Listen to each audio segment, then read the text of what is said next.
जब अयोध्या में रामलला के स्वागत की तैयारी हो रही है, इंडी गठबंधन की लंका लगी हुई है। इस वक्त बिहार में भयंकर हलचल मची हुई है। कहा जा रहा है वहां सरकार आज नकल परसों तरसों गिर न जाए। चर्चा चल रही है कि कुछ दिनों में कुछ बहुत बड़ा होने वाला है बिहार के अंदर। और सबसे पहले आप ये देखिए कि कैसे बिहार में आज मीटिंग पर मीटिंग का दौर चला है। मुख्यमंत्री नीतीश कुमार ने जेडीयू के सभी सांसदों और विधायकों से कह दिया है कि कहीं जाने की जरूरत नहीं है, पटना में रहो। अभी अपने आप में बड़ा संकेत है कि विधायकों और सांसदों से क्यों कहा कि पटना में रहो, बाहर मत जाओ। नीतीश कुमार के करीबी और सरकार में मंत्री हैं अशोक चौधरी, बहुत क्लोज है नीतीश कुमार के। आज अचानक वो राजभवन चले गए, मतलब राज्यपाल के पास, और उन्होंने राज्यपाल से मुलाकात की है। तो इसको लेकर भी सुगबुगाहट तेज हो गई कि नीतीश कुमार का राइट हैंड जिसको कहा जाता है वो आदमी राज्यपाल से मिलने क्यों गया। बीजेपी के सहयोगी जीतन राम मांझी ने भी अपने विधायकों को कह दिया है कि 25 जनवरी तक सबको पटना में रहना है, किसी को हिलना नहीं है। तो बिहार में इतनी हलचल हो रही है और सारे संकेत ऐसे लग रहे हैं कि कहीं ना कहीं बिहार में कुछ बड़ा होने वाला है। और मैंने आपको कल भी बताया था कि जिस तरह से अमित शाह के तेवर बदले थे, जो कह रहे थे कि अब नीतीश कुमार के लिए दरवाजा कभी नहीं खुलेगा, और अब वो कहने लगे कि भाई अब तो देखा जाएगा, कुछ ऑफर आएगा तो देखा जाएगा कि कौन क्या कह रहा है। उसमें दोनों में बहुत स्टांस में चेंज है। तो वो भी अपने आप में संकेत है। इस बीच ये भी खबर आई कि अचानक लालू यादव अपने बेटे और डिप्टी सीएम तेजस्वी यादव को लिए और सीधे चले गए नीतीश कुमार से मिलने उनके घर पर। इसके बाद तो नीतीश कुमार के पाला बदलने को लेकर अटकलें और तेज हो गई कि लालू यादव और उनके बेटे क्यों पहुंचे हैं भाई मिलने के लिए। लालू यादव और तेजस्वी कहा जा रहा है कि नीतीश कुमार को मनाने तो नहीं पहुंचे, क्योंकि अभी जब दही चूड़ा का दिन था तो उस दिन टीका वीका भी नहीं लगाए थे। बीच में खबरें ऐसी भी चल रही थी कि लालू यादव जो है वो नाराज चल रहे हैं नीतीश कुमार से, नीतीश कुमार चल रहे हैं नाराज लालू यादव से। हालांकि मुलाकात के बाद तेजस्वी यादव किसी तरह की उथल पुथल से इनकार कर रहे हैं, जो कि नॉर्मल सा रिएक्शन है। बाहर निकल के थोड़ी बोलेंगे कि सरकार गिरने वाली है। एक बार सुनिए तेजस्वी यादव। इस तरह का अफवाह उड़ाना, इस तरह का झूठी बात करना, एजेंडा चलाना, और इसमें आप लोग साथी बन रहे हैं, तो अब तो अफसोस होता है इस बात को लेकर के। अरे भाई चिंता नहीं कीजिए। अरे आप वो हमारे बीच की बात है ना। हम लोग सब लोग सम्मानजनक सीटों पर लड़ेंगे। जदयू लड़ेगी जहां, वहां आरजेडी भी लड़ रही है। मतलब समझ रहे हैं, हम जदयू के साथ हैं, जदयू हमारे साथ है, मजबूती के साथ। ये महागठबंधन चुनाव लड़ेगा, कोई पार्टी चुनाव नहीं लड़ेगी। और नीतीश जी के नेतृत्व में हम लोग जो है काम कर रहे हैं।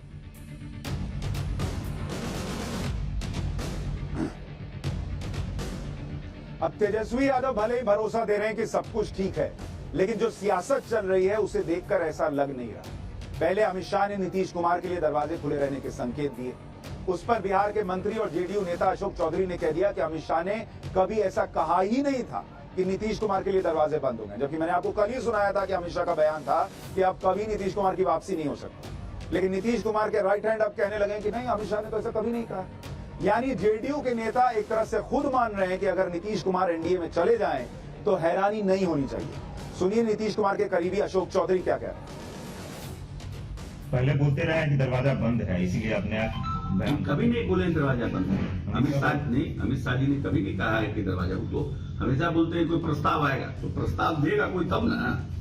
हम लोगों को प्रस्ताव दिए नहीं है। प्रस्ताव कोई भी व्यक्ति से पूछेगा तो यही कहेगा कि प्रस्ताव आएगा तो हम विचार करेंगे।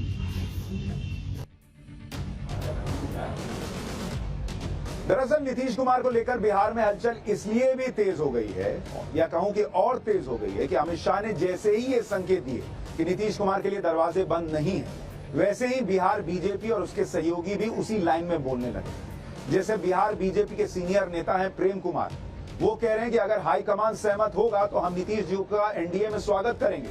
जबकि यही बिहार बीजेपी थी जो कहती थी कि नीतीश कुमार वापस आएंगे, सवाल पैदा नहीं होता।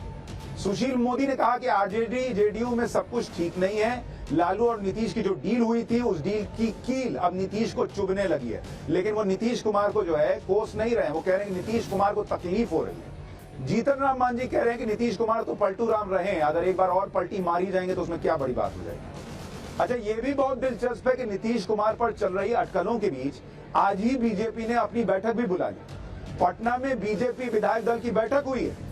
बैठक में बीजेपी के जो प्रदेश अध्यक्ष हैं सम्राट चौधरी और नेता प्रतिपक्ष विजय कुमार सिन्हा ये भी मौजूद रहे, यानी बीजेपी के अंदर भी हलचल है।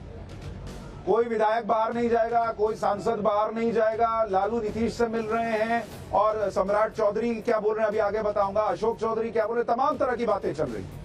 लेकिन नीतीश कुमार के एनडीए में जाने की अटकलें तो लग रही हैं। उससे पहले आपको बिहार का कैलकुलेशन इस वक्त क्या ये भी समझना होगा। यहाँ विधानसभा में किसके पास कितनी सीटें हैं, नीतीश कुमार के साथ बीजेपी की आसानी से सरकार बन सकती है नहीं बन सकती है, वो कैलकुलेशन भी आपको थोड़ा समझाता हूं कि अगर बिहार में मान लीजिए नीतीश कुमार चले गए बीजेपी के साथ तो क्या होगा। इसको अगर आपको समझना है तो देखिए कि बिहार विधानसभा की स्थिति क्या है। बिहार विधानसभा में अगर आप देखेंगे जो कुल सीटें, कुल सीट बिहार विधानसभा के अंदर है 243, ये बिहार विधानसभा का बता रहा हूं। बहुमत का आंकड़ा कितने पे बैठेगा भाई, 243 है तो 122 पर आपको बहुमत मिल जाएगा। महागठबंधन के पास इस वक्त कितनी सीटें हैं, महागठबंधन के पास इस वक्त 160 सीट है, मतलब 122 से बहुत बढ़िया मेजॉरिटी में वो आगे चल रहे हैं। इसमें महागठबंधन में है कौन कौन, जेडीयू है, इसी में आप आरजेडी और कांग्रेस को भी मिला दीजिए, वो भी शामिल है। आईएनसी के पास वैसे बहुत ज्यादा सीट है नहीं, लेकिन है, कहने को है, और इसमें लेफ्ट और अदर्स को मिला दीजिए। तो इतने लोग मिलकर यहाँ पर बैठे हुए हैं 160 सीट पर। लेकिन इसमें सबसे बड़ा फैक्टर ये है कि जो एनडीए है उसके पास, यानी बीजेपी और उसके सहयोगियों के पास ऑलरेडी 82 सीट। अगर जेडीयू की जो 45 सीट है, 45 सीट, ये अगर वो निकल कर आ जाते हैं तो इन दोनों को अगर आप मिला दीजिएगा तो ये आंकड़ा बैठता है 127 सीट का। यानी बीजेपी आराम से बिहार में सरकार बना लेगी। ये जो 122 का आंकड़ा है इसको पार करके 127 पर आ जाएगी, अगर सिर्फ नीतीश कुमार फिर से पलटी मार दें। और जैसे ही ये 45 सीट यहां से 160 से निकलेगी, ये बहुमत से नीचे आ जाएंगे। तो बड़ा सिंपल सा हिसाब इस वक्त जो है वो बिहार में नजर आ रहा है। लेकिन क्या ऐसा होगा या नहीं, यह आने वाले कुछ दिनों में पता चल जाएगा। हालांकि इस बीच बीजेपी की तरफ से कुछ नेता जो है वो ऐसा बयान दे रहे हैं जिसको सुनिएगा तो लगेगा कि नहीं, नीतीश कुमार तो नहीं आने वाले, एनडीए में उनकी एंट्री का कोई चांस नहीं। जैसे बिहार बीजेपी के अध्यक्ष सम्राट चौधरी, उन्होंने कह दिया कि अगर नीतीश कुमार बीजेपी की प्राथमिक सदस्यता ले लें या बीजेपी के सदस्य बन जाएं तो उनका स्वागत किया जा सकता है। एक बार उनको भी सुनकर देखिए। नीतीश जी के लिए बाधा खत्म हो गया क्या, बीजेपी के साथ एंट्री करेंगे? नहीं, बाधा कभी है ही नहीं। मैं तो कह ही रहा हूँ कि नीतीश कुमार जी भाजपा की सदस्यता लेना चाहे, लालू प्रसाद जी सदस्यता लेना चाहे तो स्वागत है। अब एक थ्योरी ये भी है कि नीतीश कुमार इस वक्त बुरी तरह से फंसे हुए हैं, क्योंकि नीतीश कुमार ने आरजेडी के साथ सरकार बनाने वक्त वादा किया था कि वो जल्द से जल्द तेजस्वी को सीएम बना देंगे और खुद का फोकस 2024 के चुनाव पे लगाएंगे। लेकिन इंडी गठबंधन में नीतीश कुमार को वो रोल ही नहीं मिल पाया। भाई वो सोचे थे कि यहाँ तेजस्वी सीएम बनेंगे, हम जाके उधर संयोजक बन जाएंगे, नरेंद्र मोदी से टक्कर करेंगे। जिसकी वो उम्मीद कर रहे थे वो हुआ नहीं। यानी नीतीश कुमार के सामने वही स्थिति बन गई जिसमें कहा जाता है कि न घर के रहे न घाट के रहे। तो बहुत संभव है कि नीतीश लालू की बैठक के पीछे की वजह तेजस्वी की ताजपोशी भी हो सकती है। इंडी गठबंधन का बुरा हाल तो बिहार में दिख ही रहा है, जहां आपसी कलह सबको दिख रही है। उधर इंडी गठबंधन के एक और नेता है राहुल गांधी, वो एक मुख्यमंत्री से इस वक्त भिड़े हुए हैं, मतलब उनको नरेंद्र मोदी से भिड़ना था, वहां उनका सीएम से टसल चल रहा है। राहुल गांधी आजकल अपनी न्याय यात्रा निकाल रहे हैं, जिसकी चर्चा बहुत ज्यादा हो नहीं रही, तो उनको कुछ चर्चा के लिए मसाला चाहिए। उनकी न्याय यात्रा असम पहुंची और जैसे ही वो असम पहुंची तो न्याय यात्रा के रूट को लेकर असम के मुख्यमंत्री हेमंत बिस्वा शर्मा ने पहले ही कह दिया कि शहर के बाहर आपको जो है यात्रा निकालिए, पब्लिक को परेशानी नहीं होगी, लेकिन शहर के अंदर घुसिएगा, ट्रैफिक जाम होगा, लोगों को असुविधा होगी, तो फिर दिक्कत होगी। तो इसलिए बाहर का जो रूट दिया जाए उस पर कोई राजनीति नहीं करनी चाहिए और राजनीतिक यात्रा वहीं से आपको निकालनी चाहिए। राहुल गांधी की यात्रा को लेकर हेमंत बिस्वा शर्मा ने चेतावनी भी दे दी कि अगर यात्रा शहर के अंदर से निकालने की जिद करेंगे तो राहुल गांधी पे केस दर्ज कर लेंगे और चुनाव के बाद उनको अरेस्ट भी कर लेंगे। सुनिए एक बार असम के मुख्यमंत्री कैसे राहुल गांधी को अरेस्ट करने की बात कर रहे हैं। हमने बोल दिया हो कि सिटी का अंदर से नहीं जाना है, मेडिकल कॉलेज है, नर्सिंग होम है, आप ऑल्टरनेटिव रास्ता जो भी आप मांगेगा हम आपको अनुमति दे दूंगा। लेकिन आप सिटी का अंदर से ही जाने का जेट करेगा तो मैं कोई पुलिस का व्यवस्था नहीं करूंगा, मैं वायलेशन का केस रजिस्टर कर लूंगा और बाद में 2-3 महीना चुनाव का बाद मैं अरेस्ट कर लूंगा, अभी मैं कुछ नहीं करूंगा।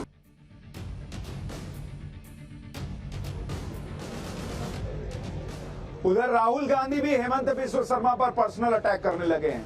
वो असम में अपनी रैली में कह रहे हैं कि असम के मुख्यमंत्री देश के सबसे भ्रष्ट मुख्यमंत्री हैं। एक बार राहुल गांधी का बयान भी सुनिए। और आपके चीफ मिनिस्टर असम को बांटने का काम कर रहे हैं। आप जानते हो, मुझे कहने की जरूरत ही नहीं है कि शायद हिंदुस्तान का सबसे भ्रष्ट चीफ मिनिस्टर, सबसे करप्ट चीफ मिनिस्टर असम का चीफ मिनिस्टर है। तो इस वक्त बिहार की राजनीति में उथल पुथल है। राहुल गांधी को अरेस्ट कर लेंगे, हेमंत बिस्व शर्मा कह रहे हैं। इंडी गठबंधन में कुछ भी ढंग का होता हुआ नहीं दिख रहा।